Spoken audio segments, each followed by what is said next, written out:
अतिशय दुर्दैवी घटना घडली आहे. त्यामध्ये मी जिल्हाधिकाऱ्यांशी बोललो, फोनवर माझी चर्चा झाली.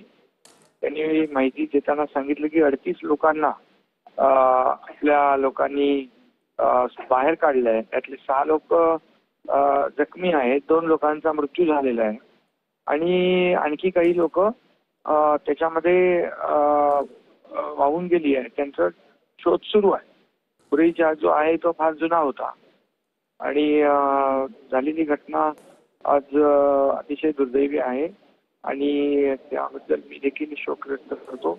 आणि या बाबतीमध्ये जिल्हाधिकाऱ्यांशी मी बोललोय की त्याचं कारण काय आणि कशी दुर्घटना घडली याच्या बाबतीमध्ये चौकशी जी आहे ती उच्चस्तरीय होईल आणि जिल्हाधिकारी स्वतः त्या ठिकाणी पोहोचतायत. 1 तासापूर्वी 3:30 वाजता ही घटना घडल्याची माहिती त्यांनी दिली मला. एकनाथजी, स्वतः बोललो. एकीकडे आपण पाहतोय बचाव कार्य या ठिकाणी जे सुरू आहे ते एक मोठं आव्हान आहे. एकीकडे अंधार पडतोय. एनडीआरएफची टीम काम करते आहे. एनडीआरएफची टीम देखील तिथे जागेवर पोहोचली आहे. ती काम बचाव रेस्क्यू ऑपरेशन मध्ये ते काम करत आहे.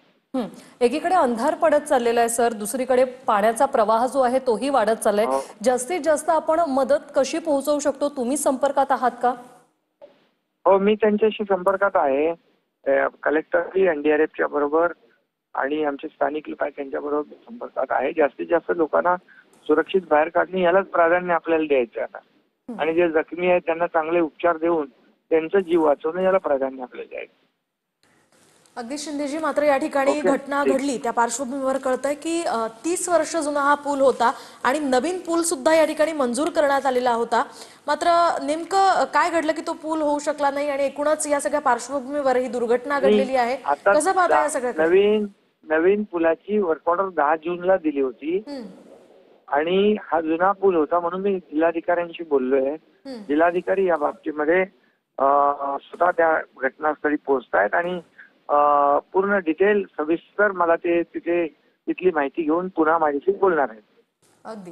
आणि फक्त आता प्राधान्य आपल्याला लोकांचा जीव वाचवणं, जे जखमी आहेत त्यांना चांगले उपचार देणं आणि लवकरात लवकर जे काही लोक आहेत त्यांना सुरक्षित बाहेर काढणे याला प्राधान्य देण्याच्या सूचना मी दिलेल्या आहेत.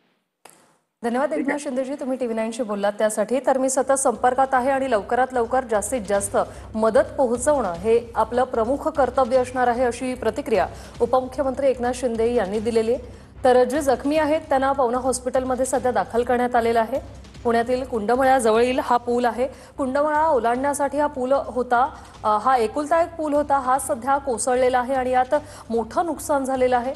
पर्यटनासाठी अनेक पर्यटक या ठिकाणी आज आले होते. मात्र अनेक जण, तब्बल 20 ते 25 जण यात वाहून गेलेले आहेत. 38 जणांना आतापर्यंत वाचवण्यात यश आल्याची प्राथमिक माहिती आहे.